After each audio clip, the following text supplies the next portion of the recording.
I'm Kate Czaplinski with the latest local news, and later on in the show, a preview of our front pages this week. Frank will have your forecast and a Nutmeg Sports update, and Donald Eng will join us later to take a look back on this day in history. But first, one person is dead after a three-car crash on I-95 in Greenwich Wednesday evening. Now, multiple 911 calls reported that crash near Exit 4 around 9:30 at night. State police said that a Ford Focus and a Chevrolet Cruze were being driven north when a Honda Accord registered in New York moved from the left lane to the center lane, striking the back of that Cruze and knocking it into the Focus and causing the Accord to spin. Now, the backseat passenger in that Chevy Cruze was pronounced dead at the scene. Police have not released the identity of that victim, pending notification of family. Now, the State Police Accident Reconstruction Unit responded to the scene, and state police say that that accident remains under investigation. And in an update on a story that we're following, New Canaan First Selectman Kevin Moynihan said the town is expecting a prosecution following the police investigation into irregularities with the handling of cash in the New Canaan Public Schools Food Services Department. Now, Moynihan said that the case, which HAN's New Canaan Advertiser first reported on May 1st, has progressed from the New Canaan Police Department to the Connecticut State's Attorney's Office, where prosecutors normally consider formal charges and issuing warrants for arrest. Now, Board of Finance Chairman Todd Lavery was assertive during Tuesday's meeting, saying that in no uncertain terms that he wants to know if something is broken in the governance of the school system. Well, Moynihan responded that the school personnel suspected of allegedly mishandling cash are no longer with the district. Well, School Superintendent Dr. Brian Lewisi told the Advertiser on May 1st that a police investigation was underway related to the handling of cash in the school's food services department, and that the suspected irregularities were all prior to August 2017. Now, he did not reveal when those suspected irregularities were first discovered. And a 39-year-old Norwalk man police say abused two children was arrested by Norwalk police in Orlando, Florida this week. Now, on May 8th, a Norwalk detective and a sergeant traveled to Orlando and took Antonio Lazaro Torres Rodriguez into custody after years of him eluding police. Now, this case started back in December of 2014 when Norwalk Department of Police Service received information that Antonio Lazaro Torres Rodriguez had been sexually abusing a child in Norwalk over a prolonged period of time. Well, an investigation was quickly initiated, revealing that a second victim was also involved. Well, the assigned investigator, Detective Tim Marquez of the Special Victims Unit, secured an arrest warrant for Torres Rodriguez. But while attempting to take him into custody, it was learned that he had fled Connecticut. Now, he was tracked across multiple states, eventually eluding law enforcement. However, in March of this year, Torres Rodriguez was arrested in Orlando for driving under the influence. Now, despite having provided a false name to Orlando authorities, Torres Rodriguez's fingerprints revealed his true identity, as well as the fact that he had an active warrant for his arrest stemming from the Norwalk incident. Well, Orlando authorities contacted Norwalk police, and they went down there and took him into custody. Now, he was transported this week back to Norwalk without incident and appeared in court on May 9th.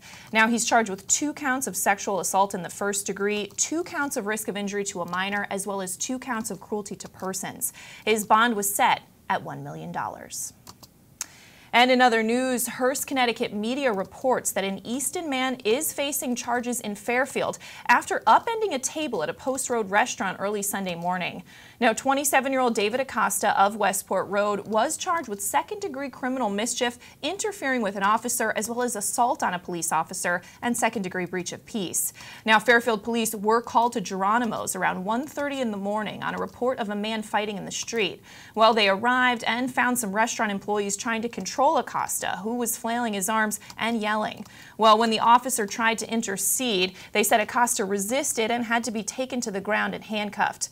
The manager said Acosta was standing near the front door when he suddenly started to yell and flipped over a custom-made hostess table, damaging the table and breaking some glasses. Well, police said Acosta was highly intoxicated, and he allegedly admitted to being drunk and said everything that happened was his fault.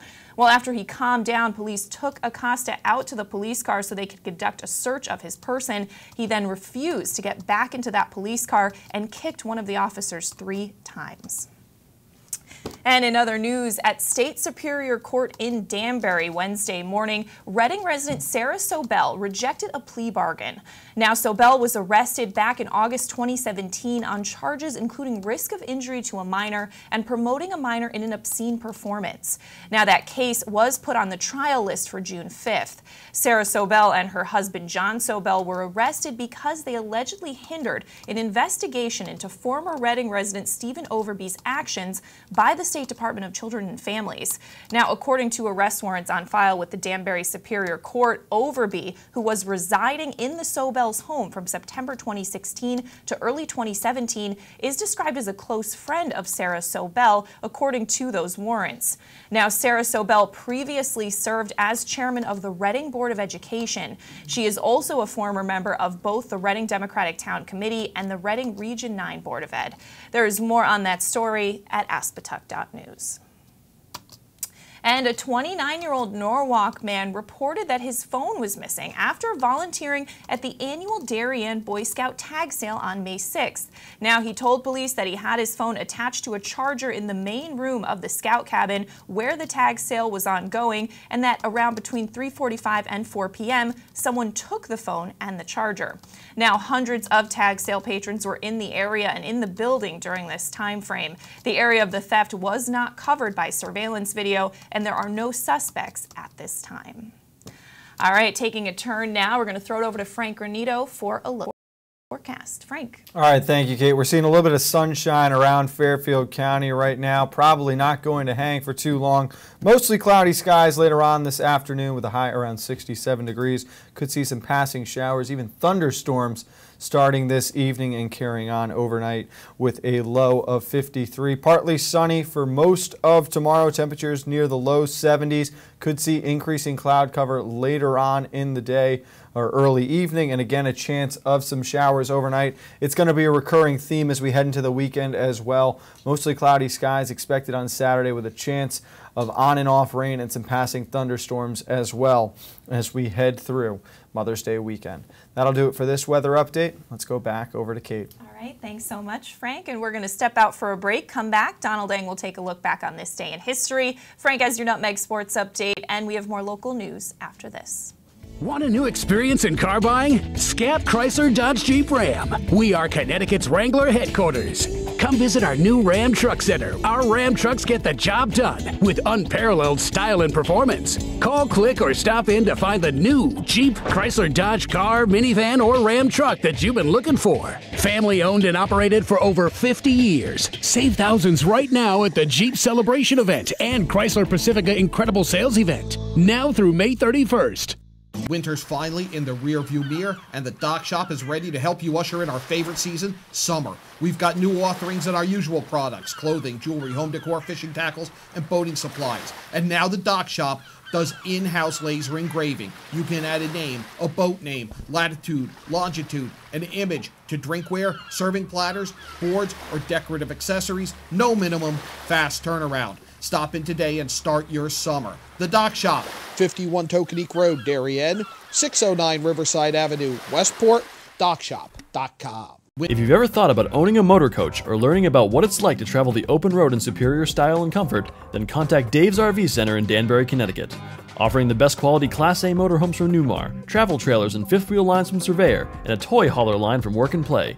Choose from Newmar's Gas Line, Bay Star and Canyon Star, or from Newmar's Diesel Line, Ventana and Dutch Star. And with unparalleled service and maintenance, Dave's RV is committed to keeping you and your motor coach safely on the road and enjoying it to the fullest. Stop by their showroom, 2 Industrial Plaza Road, Danbury, Connecticut, or call 877-483-3866. Welcome back to this May 10th edition of your Coffee Break on the HAN Network. Time to take a look back on this day in history with Donald Eng. Don. Well, Kate, Lower Manhattan comes full circle. First, though, we go back to 1773. Great Britain's Parliament passes the Tea Act, designed to bail out the British East India Company by granting it a monopoly on the North American tea trade. The company was considered too big to fail, and the Tea Act allowed it to ship tea directly to the colonies, bypassing English merchants and dropping the price so much that the legal British tea was actually cheaper than the untaxed tea that people like John Hancock had been bootlegging. As you can tell from history, Hancock and his fellow smugglers didn't really take too well to that. Speaking of rebellions. 1865, former Confederate President Jefferson Davis captured by U.S. troops near Irwindale, Georgia. Now, the legend is that Davis had put on women's clothing to try and avoid capture. The truth is it was a chilly morning, and he had taken his slave's shawl to keep himself warm. Davis would be held for 2 years on treason charges, but never tried. And by the time he was released, the lost cause mythology had taken root and named Robert E. Lee its tragic hero. Davis, for the rest of his life, continued to blame what he called Yankee and Negro oppression for the Civil War, claiming the Confederacy had been cheating but not conquered. South Carolina, by the way, is among the southern states that honors Jefferson Davis. South Carolina actually does it on this day, May 10th, Jefferson Davis Day. 1869, the first transcontinental railroad linking the eastern and western states is completed at Promontory Summit, Utah, with a ceremonial golden spike.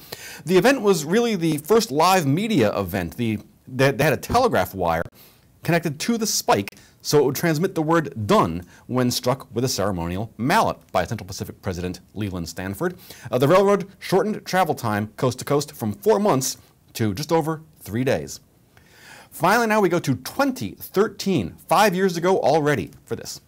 To see this go up and cap it off, it's a beautiful moment for everybody. You know, not just for New York, it's for America. Workers applauded as the spire was lifted. It will serve as a broadcast transmission center. There will be a beacon on top. The beacon that will be seen for miles around and give a tremendous indication that we're back and we're better than ever. Workers on lower floors took pictures as the spire was hoisted past them. Atop the 104-floor building, workers savored the moment with upraised arms and dangling feet. Can't knock us down, because we just keep on getting up and doing what we have. That was One World Trade Center, formerly nicknamed the Freedom Tower, topped out on this day in 2013, officially becoming the tallest building in the Western Hemisphere. Now, the original One World Trade, that was the North Twin Tower, had been the world's tallest building for 2 years before being surpassed by the Sears Tower in 1973. The building is arguably the most environmentally friendly large tower in the world. It also incorporates some enhanced safety features like 3-foot-thick reinforced concrete walls around the stairwells and biological and chemical filters in the ventilation systems. That is your look back in history for today, May 10th. I'm Donald Lang. All right, thanks so much, Don. Well, in an update on a story we brought you yesterday, Reading voters rejected both the proposed town budget and the Region 9 school budget on Tuesday. Now, they showed their displeasure with that proposed town budget, voting strongly against it. Now, Reading Finance Director Steve Nyadik said based on the town budget vote, residents feel the town is just spending too much. Now, the proposed $49.8 million Reading municipal budget failed by an unofficial count of 1,330 to 808. Now, the Region 9 vote was nearly as one-sided, a total of 1,276 against the spending plan at 854 for it. Well, voter turnout was around 30%. Now, in regard to the Region 9 school budget, Easton and Reading will both have to vote on it again. That according to Region 9 Chairman Mike D'Agostino, who said, "We will have to adjust the budget and present another budget, and there will be another referendum in both towns." Now, the Reading town budget hasn't been rejected in many years, according to board members. Now, in response to Tuesday's vote, Reading officials must now come up with a lower town budget in the hopes that voters will be satisfied. The next Board of Finance meeting is scheduled for Thursday, May 17th at 7:30 p.m. And the Stratford School Board has a heavy task ahead of it in deciding whether to scale back some busing in the district and have elementary school students attend schools closer to their homes. Well, the Board of Education held special meetings on Monday and Tuesday of this week to hear from concerned parents and other residents. Now, the district is weighing a change to the busing program in order to save some $750,000. Now, Superintendent Janet Robinson said the district will be able to achieve some savings through teacher retirements and consolidation of sections in some of the schools. But the proposed busing changes are part of an effort to make up $2.2 million budget gap in the coming school year. Now, the Town Council's approved budget for the next fiscal year gives the board over $111 million, but reductions in state funding have left the Stratford Board of Ed in a tough position. Now, parents at both special sessions this week have said they worry that pulling students out of their current schools will cause big disruptions in their lives. Lazaro and Robinson have said they understand the concerns of parents, but difficult decisions must be made. There is a lot more on that story at StratfordStar.com. And State Representative John Fry, who has represented Ridgefield in the State House of Representatives for 20 years, is running again. But Democrats say they will have a challenger to fight him for the 111th district seat, covering nearly all of Ridgefield. Now, Fry has sometimes run unopposed since he was first elected back in 1998. But this year he will have a challenger. That according to new Democratic Town Committee Chairman Alex Harris.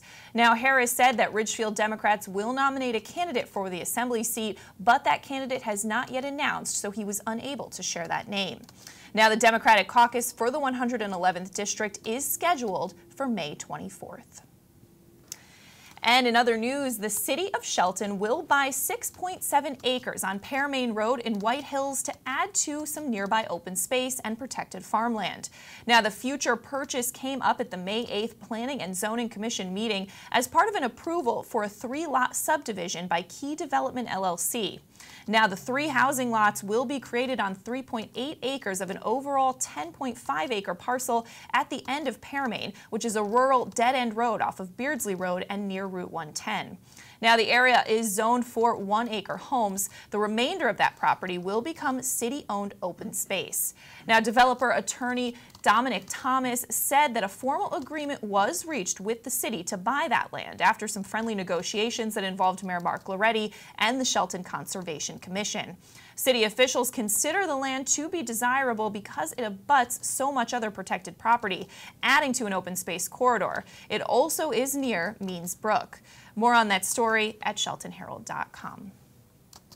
And in some summer festival news, Eddie Money will headline the entertainment at the 44th Annual Milford Oyster Festival on Saturday, August 18th.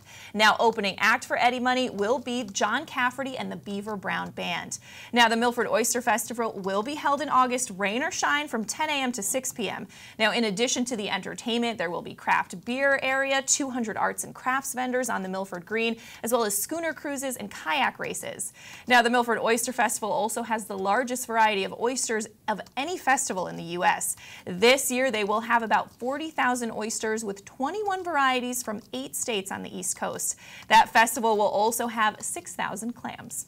You can look for more on that story at milfordmirror.com.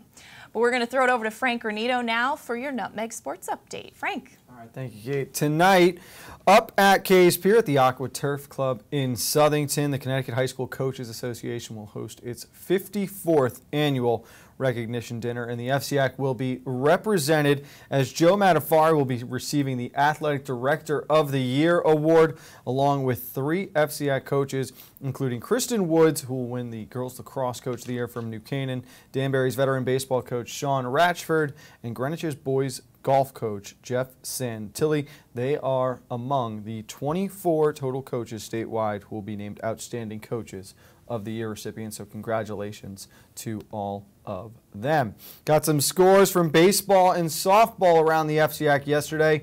The #1 team in baseball in the FCAC, the Ridgefield Tigers, remain hot, a 4-2 victory over New Canaan. Greenwich keeping their FCAC playoff hopes alive with a 7-3 victory over Ward.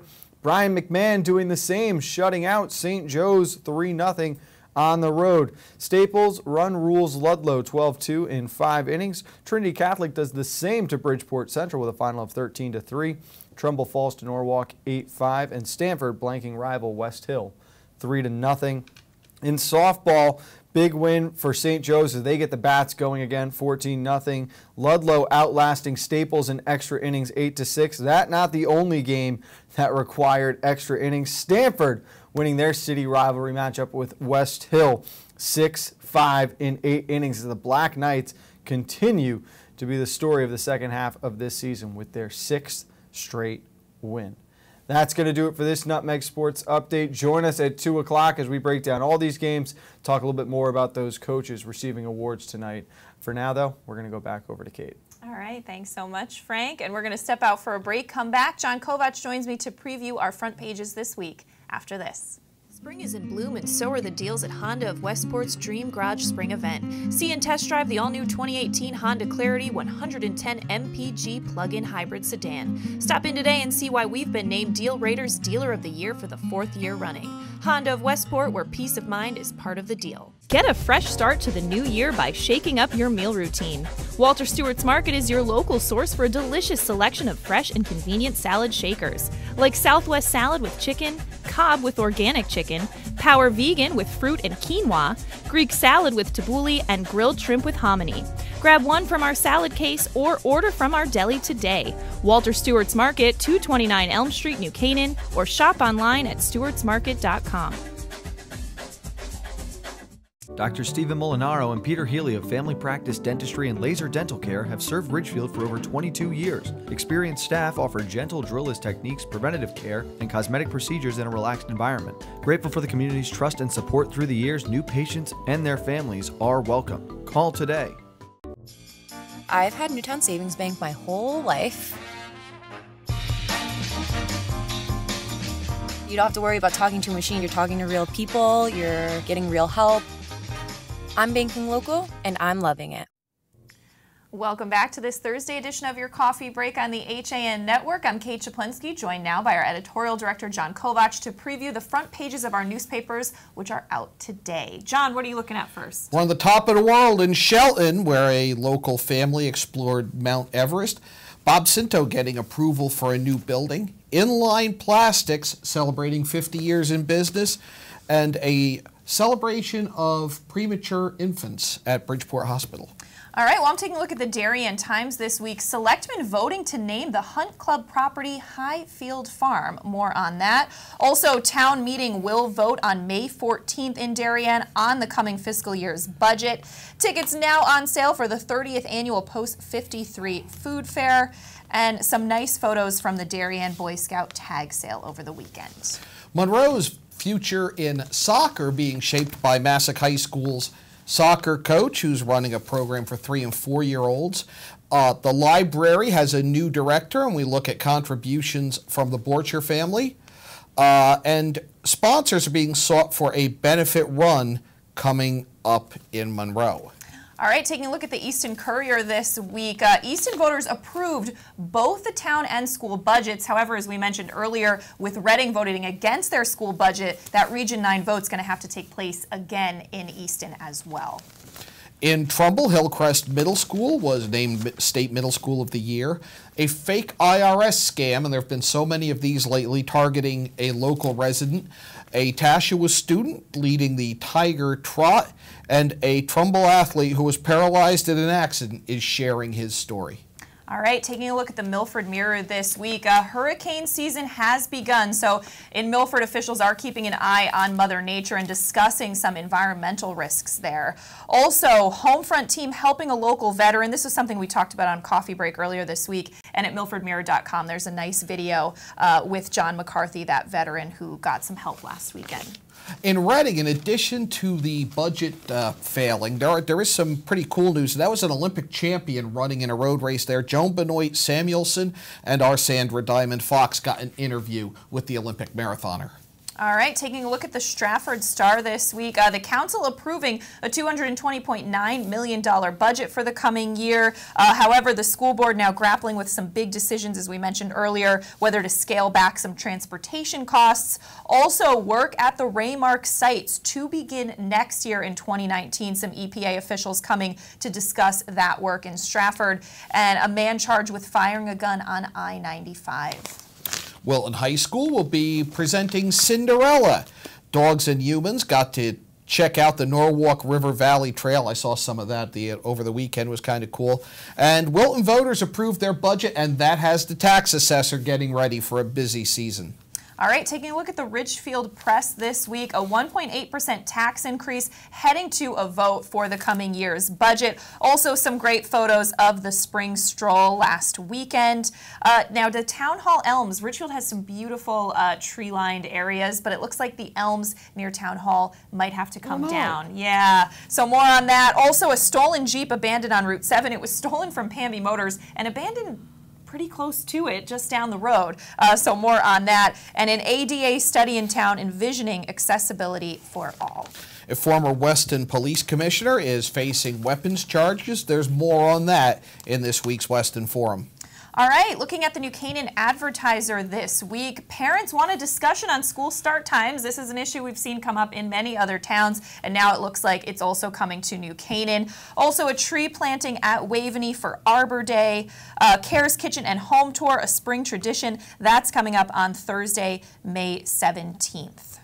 And in our arts and leisure section, we have gluten-free pizza, and when you want to walk that off, hiking in Scotland, certainly something on my bucket list. All right, we also have our Home Monthly out in papers this week. Some great pieces on customization and how homeowners are really looking for that nowadays. Also talking about family photographs, capturing special moments in your life, and of course, springing into your garden. 'Tis the season. It is. So that's what's in our papers this week. We still have a busy day coming up in the broadcast side. At noon, we have a brand new episode of Straight Talk with Tracy, which is a Silver Hill Hospital production. They actually were able to speak with U.S. Senator Chris Murphy about mental health reform. That coming up at noon. Don't miss it. Yankee Fisherman coming up at 1 o'clock. We have a lot going on. We've got a kayak, boat, and shore tournament that was held over the weekend in Milford. We will preview the International Fly Fishing Film Festival, which will be held in Brantford next Wednesday to benefit 4 Veterans Charity. And we will get you ready for this weekend's Free Fishing Day in Connecticut. All right, very cool. And of course, Nutmeg Sports at 2 o'clock. But we're going to wrap things up here on your coffee break. We will see you tomorrow with the latest local news and more at 11. Have a great day.